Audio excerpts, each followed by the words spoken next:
ठीक है ना। स्विच का यूज क्या है, दो या दो से ज्यादा टीसीपी आईपी डिवाइसेस को आपस में कनेक्ट करने के लिए हम स्विच का यूज करते हैं। स्विच इंटेलिजेंट डिवाइस होती है। इंटेलिजेंट क्यों होती है, अभी नीचे फीचर में पढ़ लोगे आप। It does the यूनिकास्टिंग, multicasting, broadcasting, तीनों कर सकती है ये। यूनिकास्टिंग भी, मल्टीकास्टिंग भी, ब्रॉडकास्टिंग। लेयर 2 और लेयर 3 स्विच की बात हो रही है यहाँ पर, है ना, मैनेजेबल जो स्विच होते हैं हमारे। It manage the MAC table, MAC table को मैनेज करती है ये। It support the L2 services, like कुछ हमारी लेयर 2 सर्विसेज होती है, स्विचिंग सर्विसेज, जैसे VLAN, VTP, STB, ether channel, ये भी सपोर्ट करते हैं ये switch, layer 2 layer 3 switch. It provide same bandwidth to all host machines, जितनी भी इसकी इंटरनल प्रोसेस स्पीड होती है स्विच की, तो जितनी भी आप मशीनें कनेक्ट करोगे ये सबको इक्वली स्पीड से सबके डेटा और ट्रैफिक पे प्रोसेस करेगी, तो इक्वली प्रोसेस करती है और इक्वली बैंडविड्थ असाइन करती है। इट सपोर्ट मैक्सिमम 48 पोर्ट, जो नॉर्मल सिस्को का स्टैंडर्ड है स्विच का, तो मैक्सिमम 48 पोर्ट का है। बाकी इंडस्ट्री के अंदर, कंपनी के अंदर आपको 1000 पोर्ट्स के या 500 पोर्ट्स के भी स्विच मिल जाएंगे, लेकिन वो कैसे होंगे, वो मैनुअली कॉन्फ़िगर्ड होंगे, मैनुअली उसने असेंबल कराया गया होगा, ठीक है ना। कैसे असेंबल, यानी ऑर्डर पे असेंबल होते हैं वो। जैसे आपको, आप चाहते हो कि अलग अलग स्विच ना हो, एक सिंगल ही स्विच हो 1000 पोर्ट का, तो उस केस में आपको ऑर्डर देना पड़ेगा। ये जितनी भी हमारे वेंडर हैं स्विच वाले, स्विच के जैसे जूनिपर हो गया, सिस्को हो गया, जिसका भी आपको स्विच चाहिए, तो ये मैनुअली असेंबल कराना पड़ता है। फिर वैसे जो स्टैंडर्ड है एक सिंगल स्विच का, वो 48 पोर्ट का स्विच का आता है, इससे ऊपर नहीं आता, ठीक है ना। Layer 2 switches contain information about MAC address. जो हमारा L2 स्विच होता है, लेयर 2 स्विच होता है, वो सिर्फ मैक एड्रेस की इंफॉर्मेशन रखता है और मैक एड्रेस पे डिसीजन लेता है। कहाँ से पैकेट आ रहा है, कहाँ जा रहा है, उसके लिए सिर्फ मैक एड्रेस पे डिसीजन लेगा। Layer 3 switches contain information about MAC address and IP address.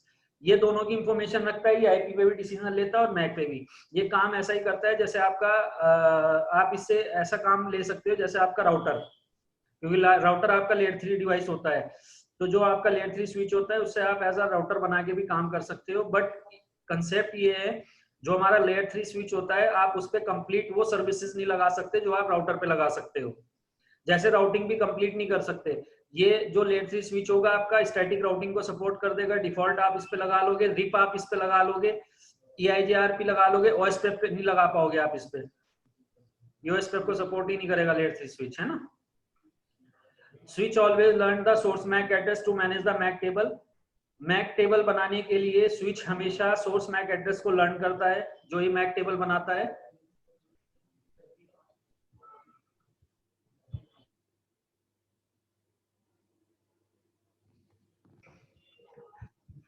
हाँ, तो switch always learn the source MAC address to manage the MAC table. MAC table को मैनेज करने के लिए सोर्स मैक को लर्न करता है।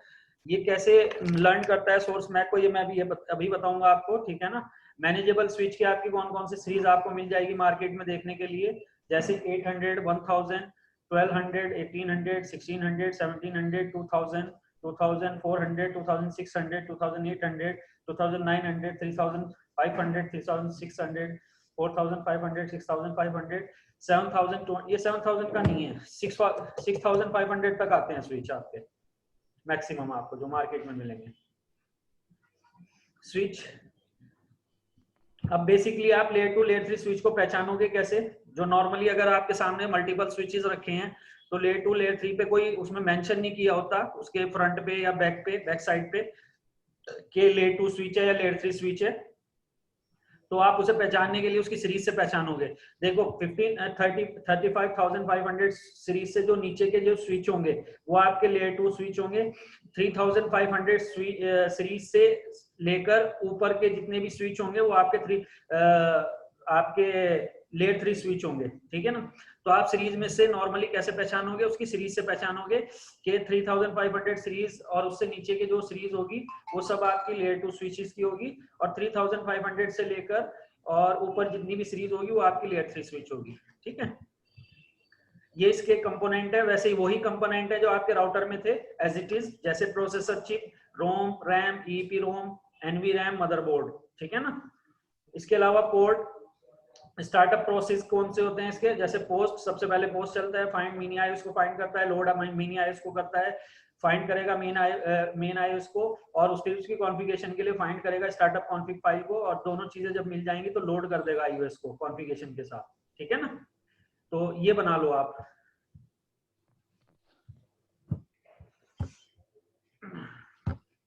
देखो स्विच के आईओएस के वर्जन जो हमारे लेयर 2 लेयर 3 स्विच आए उसके अंदर भी हमारा ऑपरेटिंग सिस्टम रहा, जैसे 10.0/11.0/12.0 ये हमारे iOS के वर्जन रहे। ठीक है ना, 10.0, 11.0, 12.0, 12.1, 12.2, 12.2 भी आया इसके अंदर,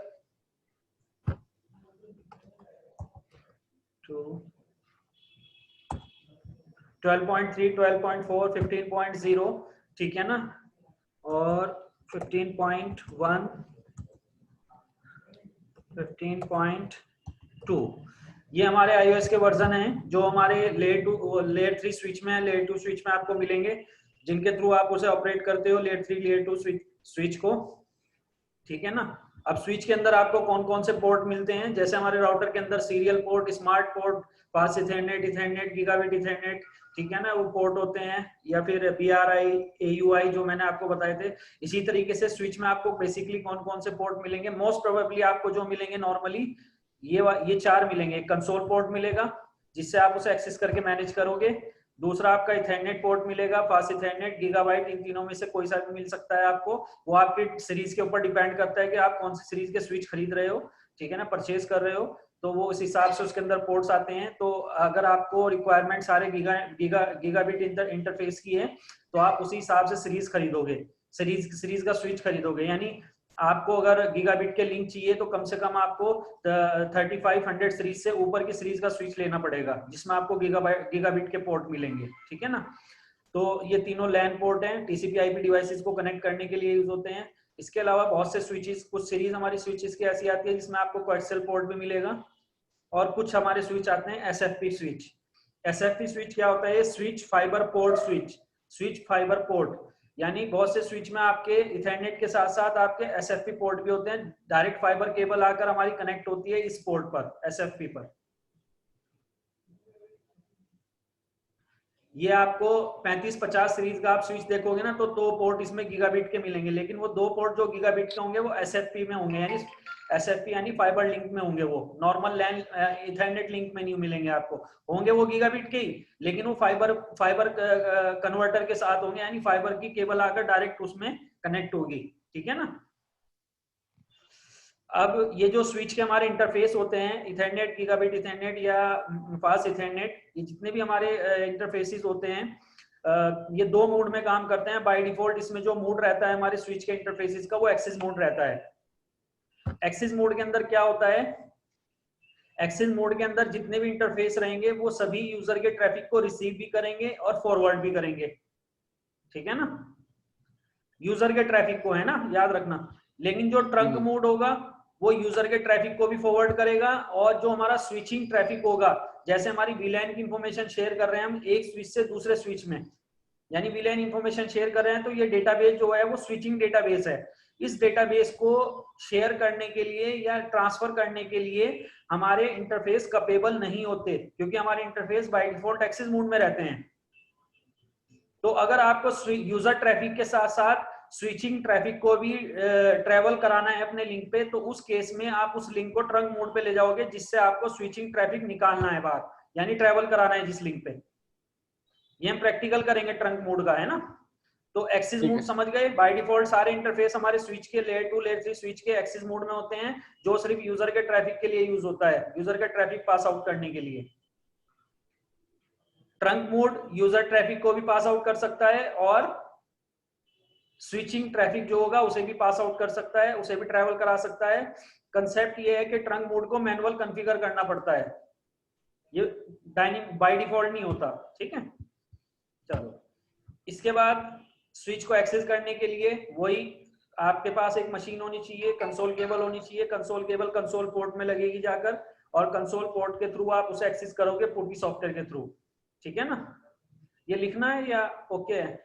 नहीं, ओके। ठीक है, ठीक है। जैसा राउटर है वही कंसेप्ट है इसके अंदर भी, है ना? हाँ। ये इसके मूड हो गए स्विच के, ये मूड लिख लो इसके, कौन कौन से मूड मिलेंगे स्विच में आपको। ये स्विचिंग मोड्स हैं, ठीक है ना? स्विचिंग में कौन कौन से मोड्स होते हैं? जैसे पहला मोड है आपका यूजर मोड, इनेबल मोड जो हमारे राउटर में भी था, ठीक है ना? प्रिविलेज मोड भी राउटर में था तो प्रिविलेज इसमें भी होता है, कॉन्फिग मोड भी होता है, इंटरफेस मोड भी होता है, लाइन मोड। तो ये मोड तो आप ऑलरेडी जानते हो, बस इसके अंदर एक नया मोड आया है, वीलैन मोड, ठीक है ना? जब हम वीलैन कॉन्फ़िगरेशन करेंगे तो उस केस में हम वीलैन मोड का यूज करेंगे, ठीक है? आगे बढ़ते हैं। इसमें कुछ पूछना है? ये तो सिंपल है, ये तो पता है आपको, है ना? हाँ जी, हाँ जी। iOS backup and restore, switch के iOS का बैकअप कैसे लोगे, उसे रिस्टोर कैसे करोगे, वही सेम कंसेप्ट है। स्विच के ऊपर आईपी कॉन्फ़िगर करेंगे, ठीक है ना? और कनेक्टिविटी बनाएंगे। अब इसमें कंसेप्ट ये होता है, iOS बैकअप रिस्टोर से पहले मैं आपको एक छोटा सा प्रैक्टिकल बता देता हूं कि स्विच आपका मैक टेबल कैसे बनाता है, ठीक है ना? मैक एड्रेस को कैसे लर्न करके वो मैक टेबल बनाता है, तो पहले वो बता देता हूं मैं आपको।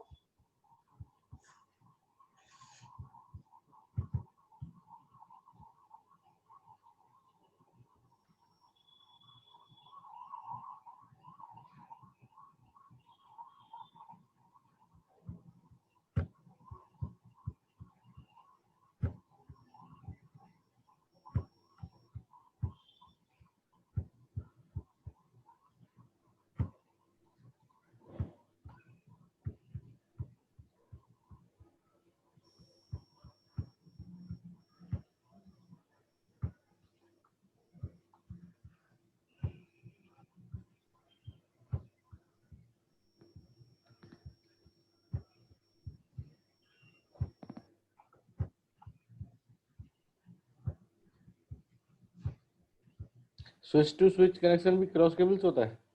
क्या कह रहे हो? मैं कह रहा हूँ switch to switch connection cross cable. हाँ, सेम सेम डिवाइसेस है ना। हम्म।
तो ये हमारा क्या हो गया, ये हमारी मैक टेबल बनेगी स्विच वन की। इसी तरीके से स्विच टू की मैक टेबल बनाएंगे हम।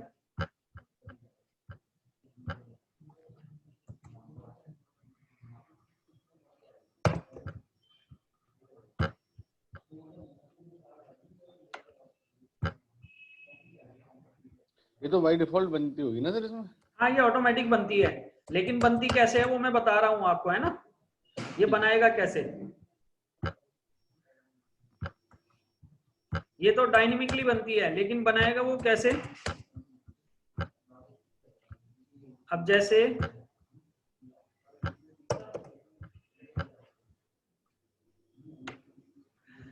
देखो यहां से 10.1 ने एक पैकेट भेजा। पहली बात तो ये है, देखो सबसे पहले क्या होता है, जब मशीन को आप आईपी एड्रेस देते हो, ठीक है ना? आईपी एड्रेस के केस में जैसे ही आईपी मिलता है मशीन को, तो मैंने आपको एआरपी का समझाया था फंडा, जैसे ही आईपी मिलता है एआरपी टेबल बन जाती है, और एआरपी टेबल अपनी टेबल के अंदर उस मशीन का अपना मैक एड्रेस और आईपी एड्रेस की एंट्री उसमें कर लेती है, ठीक है ना। अब जैसे ये 10.1 मशीन है, इसने एक ट्रैफिक भेजा, ट्रैफिक क्या भेजा, इसने पिंग किया 10.0.0.5 को एग्जांपल, ठीक है ना। तो इस मशीन ने एक ट्रैफिक बनाया 10.5 के लिए। अब 10.5 मशीन कहाँ चल रही है, जो दूसरे स्विच से कनेक्ट है ना, यहाँ पर चल रही है। अब जब ये पैकेट बनाएगा, जब ट्रैफिक इसकी मशीन से, इस मशीन से निकलेगा, तो इसमें 4 चीजें रखकर भेजेगा, सोर्स आईपी, सोर्स आईपी क्या होगा 10.1, डेस्टिनेशन आईपी 10.5, इसके बाद सोर्स मैक, सोर्स मैक क्या होगा आपका, इसका अपना मैक क्या है A1 एग्जांपल जो हमने ले रखा है, और डेस्टिनेशन मैक क्या है, डेस्टिनेशन मैक पता है इसे अभी इसको इंफॉर्मेशन नहीं है इसकी, डेस्टिनेशन मैक, तो उसकी जगह क्या लगाकर भेजेगा, ब्रॉडकास्ट मैक, ठीक है ना। तो ये पैकेट इस मशीन ने बनाया पिंग पैकेट, और अपनी इसने यूनिकास्ट किया, सीधा स्विच के पास पहुंचा। जब स्विच के पास पहुंचेगा तो मैक टेबल कौन बनाता है, स्विच बनाता है, तो मैक टेबल में इसकी एंट्री करेगा भी ये। तो एंट्री करने के लिए क्या करेगा ये, सबसे पहले मैंने अभी एक फीचर में एक पॉइंट पढ़ाया था आपको कि switch always learn the source MAC address. तो यहाँ पर जैसे कोई भी पैकेट स्विच के पास पहुंचता है, तो सबसे पहले वो सोर्स मैक एड्रेस को लर्न करके अपनी टेबल में डालता है। जैसे सोर्स मैक क्या है A1, ठीक है, और कहां से मिला है इसे, ये कौन से लिंक से मिला है, FA 0/1 से मिला है इसे ये, ठीक है जी। तो मैक एड्रेस A1 हो गया, 0/1 से इसे मिला इसे, ठीक है ना। इसके बाद अब डेस्टिनेशन मैक देखा इसने क्या है, ब्रॉडकास्ट मैक है। अब स्विच जो डिसीजन लेता है वो किस चीज पे डिसीजन लेता है, मैक एड्रेस पे। तो जब डेस्टिनेशन मैक में ब्रॉडकास्ट होगा तो सीधा ब्रॉडकास्ट कर देगा। तो जब ये ब्रॉडकास्ट करेगा तो जो इसके अपने लैन नेटवर्क में मशीनें रखी हैं, ये पैकेट उनके पास भी जाएगा, और बाकी एक पैकेट निकलकर ब्रॉडकास्ट करेगा तो स्विच 2 पे भी जाएगा, ठीक है ना। ये दोनों 10.2 और 10.3 मशीन जब इस पैकेट को खोलेंगी तो डेस्टिनेशन आईपी में अपना आईपी चेक करेंगी, क्या ये मेरे लिए बना है नहीं बना है, तो आईपी मैच नहीं होगा तो ये दोनों ड्रॉप कर देंगे। वही पैकेट जब स्विच 2 पे पहुंचा तो स्विच 2 क्या करेगा, स्विच 2 भी मैक टेबल बनाएगा और मैक टेबल के अंदर इसकी एंट्री करेगा। तो सोर्स मैक को लर्न करेगा, सोर्स मैक क्या है आपका A1, और कौन से इंटरफेस से मिल रहा है इसे, FA 0/1 इंटरफेस से, ठीक है जी। जिस तरह उसने अपने इंटरफेस और मैक की एंट्री करी अपनी टेबल में, इसी तरह ये करेगा, और उसके बाद सीधा मल्टीकास्ट कर देगा, वो ब्रॉडकास्ट, आगे इसमें डेस्टिनेशन मैक में ब्रॉडकास्ट है तो सीधा ब्रॉडकास्ट कर देगा। ब्रॉडकास्ट करेगा तो इसके लैन नेटवर्क में, और एक चीज और ध्यान में रखना, जब कोई भी चाहे वो राउटर हो चाहे वो स्विच हो, जब किसी भी पैकेट को वो मल्टीकास्ट या ब्रॉडकास्ट करते हैं तो कभी भी वो पैकेट ओरिजिनेटेड लिंक से वापस नहीं जाता, यानी ओरिजिनेटेड लिंक पे नहीं जाएगा जहां से वो आ रहा है, बाकी उसे छोड़ के सब पे जाएगा। तो जो स्विच है उसे 0/1 से रिसीव हुआ तो इसके पास इससे इस पे तो जाएगा नहीं, वो बाकी तीनों पे जाएगा। जब इन तीनों पे जाएगा तो 10.4 और 10.6 दोनों ड्रॉप कर देंगे, आईपी मैच नहीं होगा डेस्टिनेशन आईपी, लेकिन 10.5 इसे रिसीव कर लेगा क्योंकि डेस्टिनेशन आईपी में उसका आईपी है। जब रिसीव कर लेगा, रिसीव करने के बाद अब ये एक्नॉलेजमेंट देगा, तो एक्नॉलेजमेंट के अंदर ये क्या करेगा, सोर्स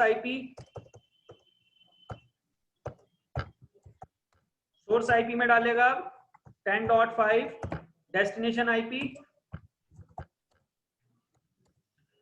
10.1 एक्नॉलेजमेंट दे रहा है तो 10.1 को देगा ये सोर्स मैक में क्या डालेगा अब ये E1 और destination Mac A1, destination Mac में डालेगा A1 क्योंकि लगकर आया था, है ना। तो ये इसे एक्नॉलेजमेंट देगा। अब ये क्या करेगा, ये पैकेट सीधा पहुंचा स्विच के पास, स्विच क्या करेगा, स्विच 2 सबसे पहले स्विच 2 सोर्स मैक को लर्न करेगा। अब सोर्स मैक में क्या है, E1, तो E1 को अपने इंटरफेस उसमें डालेगा पहले मैक टेबल में,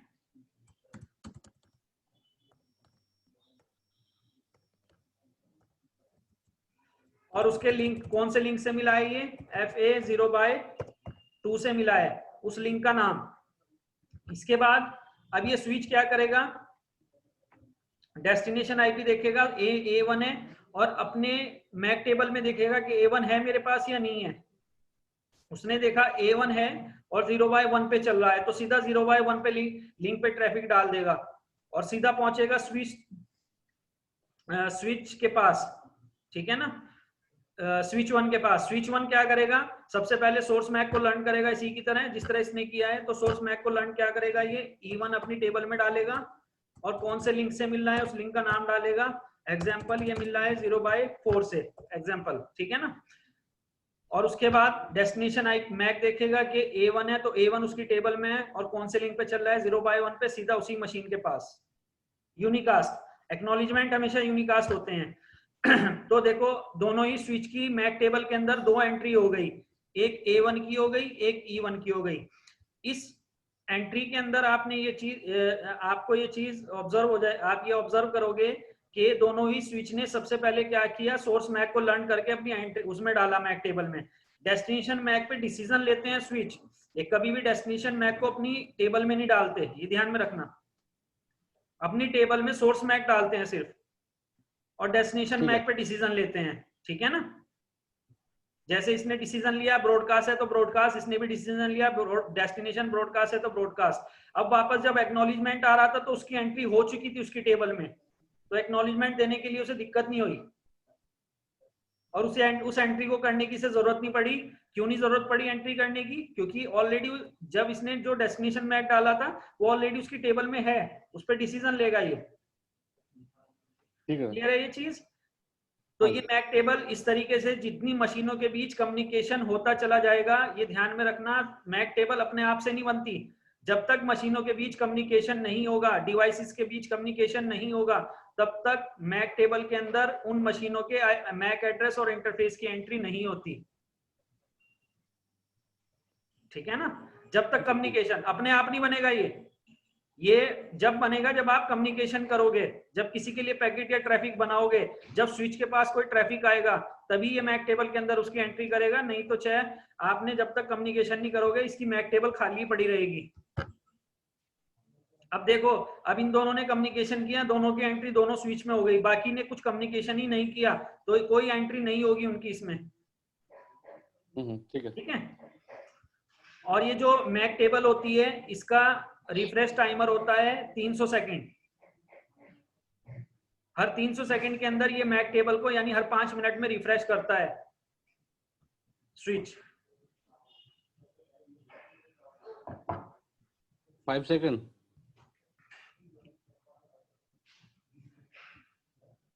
5 सेकंड या 5 मिनट्स? हाँ, हर मतलब वो हो गया ना 300 सेकंड, यानी कि 5 मिनट्स हो गए है ना।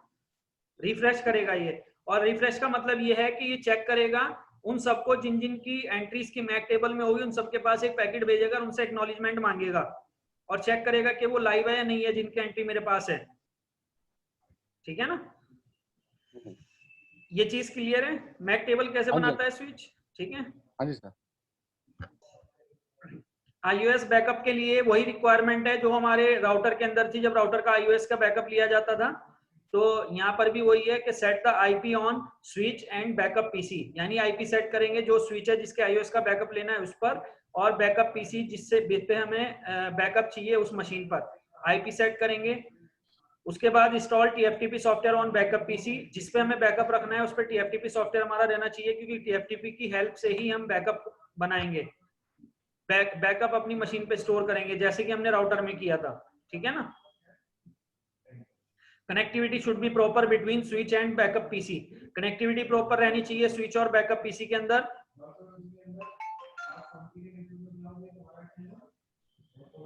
ये वाली कॉन्फ़िगरेशन लिख लो आप, फिर मैं सीधा जाकर उसमें बताऊंगा आपको कॉन्फ़िगरेशन करके, है ना। ये पूरा लिख लो आप। तो इसमें रिक्वायरमेंट तो वही है जो आपका राउटर के लिए थी, तो बस इसमें कंसेप्ट ही आ जाएगा कि मशीन पे तो हम आईपी सेट कर देंगे, लेकिन जो स्विच है, स्विच के हम इंटरफेस पे आईपी नहीं कॉन्फ़िगर कर सकते। आईपी इसलिए नहीं कॉन्फ़िगर कर सकते क्योंकि वो जो स्विच है, स्विच के जो पोर्ट रहते हैं वो स्विच पोर्ट मोड पे रहते हैं हमेशा। तो अब स्विच पे हम आईपी कॉन्फ़िगर नहीं करेंगे, लेकिन आईपी देना स्विच को जरूरी है। तो इसके लिए हम क्या करते हैं, इसके अंदर जो हमारे स्विच होते हैं बाय डिफॉल्ट एक हमारी सर्विस होती है switching services वीलैन। वीलैन services by default enable रहती है, और वीलैन के अंदर कौन सा नंबर आपका इनेबल रहता है, वीलैन 1 जो रहता है वो इनेबल रहता है। अब ये जो वीलैन 1 है, ये वीलैन 1 स्विच के जब सभी इंटरफेसेस को रिप्रेजेंट करता है, ठीक है ना, एज अ पोर्ट ये वीलैन 1 क्या करेगा, जितने भी स्विच के इंटरफेस होंगे उन सबको रिप्रेजेंट करेगा। तो हम इस वीलैन के ऊपर आईपी सेट कर देंगे, तो ये आईपी जो हम इसको देंगे वीलैन को, तो वो आईपी हमारे स्विच के सभी इंटरफेस को रिप्रेजेंट करने लग जाएगा। जैसे 10.1 हमने वीलैन 1 को दे दिया, तो जितने भी इंटरफेस है स्विच के 48 पोर्ट का अगर स्विच है, तो 48 के 48 पोर्ट पे बैठ के आप मशीन से पिंग करोगे 10.1, तो वो पिंग हो जाएगा। कहने का मतलब हर इंटरफेस रिप्रेजेंट करने लग जाएगा ये 10.1, ठीक है ना। सर हाँ हाँ सर मैं पूछा था जैसे अपना एक वीलैन 1, ये अगर वीलैन 1 हमने डिफाइन आपके हाँ हाँ हेलो अभी आ रही है? हाँ हाँ, आ रही है, बताओ। वीलैन 1 बोल रहा था, जैसे वीलैन 1 हमने सिंगल 1 दे दिया वीलैन, हाँ हाँ, 1 बाय डिफॉल्ट तो होता है, 1 बाय डिफॉल्ट बाय होता है डिफॉल्ट स्विच। ठीक है ठीक है। हाँ तो ये सारे पोर्ट जैसे 48 स्विच का पोर्ट है हाँ हाँ ना, पोर्ट का स्विच है ना, हाँ तो हाँ, वीलैन 1 48 पोर्ट पे इनेबल हो जाएगी, बाय बिल्कुल डिफॉल्ट बिल्कुल रहेगी, बिल्कुल।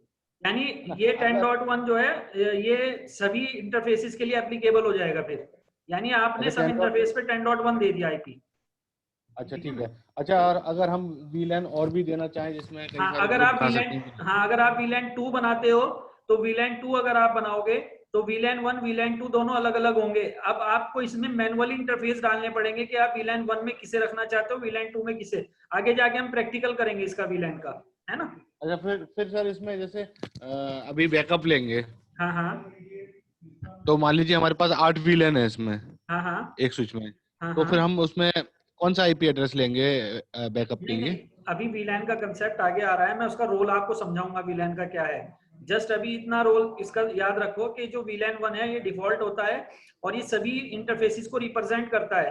पहला ठीक है प्रैक्टिकल स्विचिंग का हम वीलैन ही करेंगे, उसमें मैं बताऊंगा जब मल्टीपल वीलैन बनाते हैं तो उनका रोल क्या है, उनको कैसे आप यूज करोगे, है ना। ठीक है ठीक है ठीक है, ठीक तो ये क्लियर है, ये तो कॉन्फ़िगर करते हैं है। हाँ जी, जाकर। हाँ जी, हाँ टोपोलॉजी बना लेते हैं एक छोटी सी।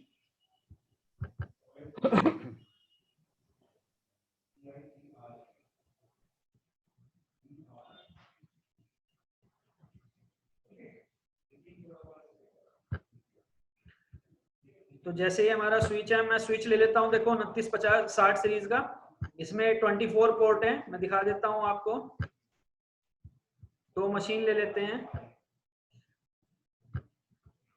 एक मशीन ले लेते हैं, और एक वो मशीन ले लेते हैं जिसपे हमें बैकअप रखना है। ये हम सर्वर उठा लेते हैं यहाँ से, इसके अंदर टीएफटीपी मिल जाएगा हमें, ठीक है ना। 24 पोर्ट का हमारा ये स्विच है, 2 गीगाबाइट के पोर्ट है इसके अंदर। कनेक्ट करते हैं, स्विच पे क्लिक किया, कंसोल, पहले कंसोल्स के थ्रू कनेक्ट कर लो मशीन को। उसके बाद स्टेट केबल ले लो, और स्टेट केबल से देखो स्विच के पास कितने पोर्ट हैं, ये 0/1 से लेकर 0/24 पोर्ट तो फास्ट इथरनेट है, 2 पोर्ट इसमें गीगाबिट के हैं। तो कोई सा भी इंटरफेस ले लो, जैसे 0/1 ले लिया मैंने, और आप उस सर्वर पे क्लिक करो, ये जो सर्वर है इसके फास्ट इथरनेट 0 से कनेक्ट कर दो। कनेक्ट हो गए, तो पहले आप क्या करो, मशीन पे आईपी दे दो जिस पे बैकअप रखना है आपको। आईपी देने के लिए डेस्कटॉप आईपी मैं इसे दे देता हूं एग्जांपल 10.0.0.2, और गेटवे में मैं आईपी दे देता हूं जो स्विच को दूंगा मैं 10.1, ठीक है। ये तो हमने आईपी कॉन्फ़िगर कर दिया। इसके बाद इसके एक काम और करना, सर्विस में जाकर देखो टीएफटीपी आ रहा है ना सर, टीएफटीपी में बाय डिफॉल्ट कुछ इसमें सर्विस वो आईओएस वो रहते हैं कॉन्फ़िगर्ड, तो इन्हें रिमूव कर दो, सब आईओएस को रिमूव कर दोगे तो ये ब्लैंक हो जाएगा, ठीक है ना। अब इसके अंदर कोई आईओएस की फाइल नहीं है। अब हम बैकअप लेंगे, तो जब आप स्विच पे जाओगे, स्विच पे जाने के बाद आपको करना क्या है, CLI में गए, सबसे पहले आईपी कॉन्फ़िगर करना है। मैं एग्जांपल के तौर पे आपको दिखा देता हूं, देखो इनेबल शो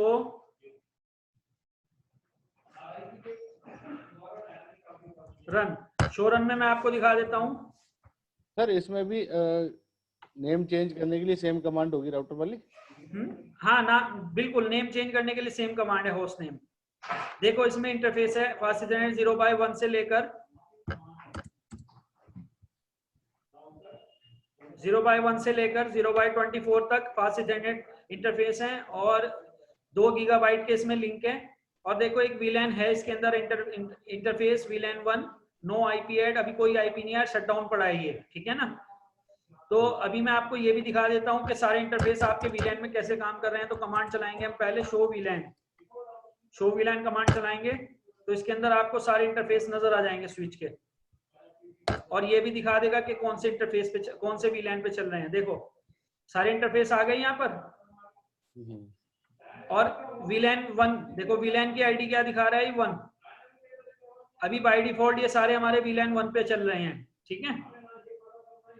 तो पहला काम आप क्या करो, अब मैं अगर देखो इसके, मैंने स्विच का कौन सा इंटरफेस लिया है सर्वर से कनेक्ट करने के लिए, 0/1।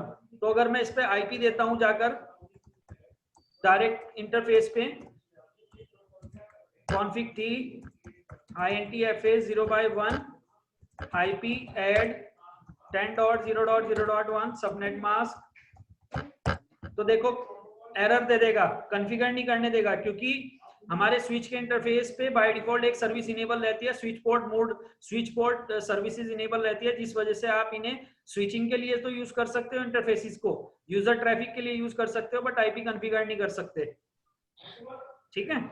तो एग्जिट करेंगे, आईपी कॉन्फ़िगर करने के लिए हम क्या करेंगे, VLAN का यूज करेंगे, int VLAN 1 IP add 10.0.0.1 255, ठीक है, नो शट, ठीक है ना। ये हमारा ऑन हो गया VLAN 1 पे हमारा आईपी हो गया। अब पहले आप कनेक्टिविटी चेक कर लो स्विच से मशीन की, जो सर्वर है, तो पिंग चलाओ, पिंग 10.0.0.2 हो गया कनेक्ट। 4 पैकेट, नेक्स्ट टाइम जाओगे तो 5 के 5 पैकेट रिसीव हो जाएंगे। 100% कनेक्टिविटी आ गई मशीन और इसके बीच। अब पहला काम आप क्या करो, iOS का बैकअप लेने के लिए शो फ्लैश कमांड चलाओगे, इसका iOS चेक करोगे पहले। देखो .bin में होता है iOS, ये आपकी iOS की फाइल हो गई स्विच की, इसे कॉपी कर लो यहाँ से। कॉपी करने के बाद बैकअप लेने के लिए कमांड चलाओ आप, कॉपी फ्लैश TFTP। सोर्स क्या हो गया हमारा, फ्लैश हो गया, और डेस्टिनेशन क्या हो गया, TFTP। Enter. Source file name मांगेगा आपसे, यहां पर पेस्ट कर दो उस फाइल को, फाइल का नाम बता दो जिसका आपको बैकअप लेना है।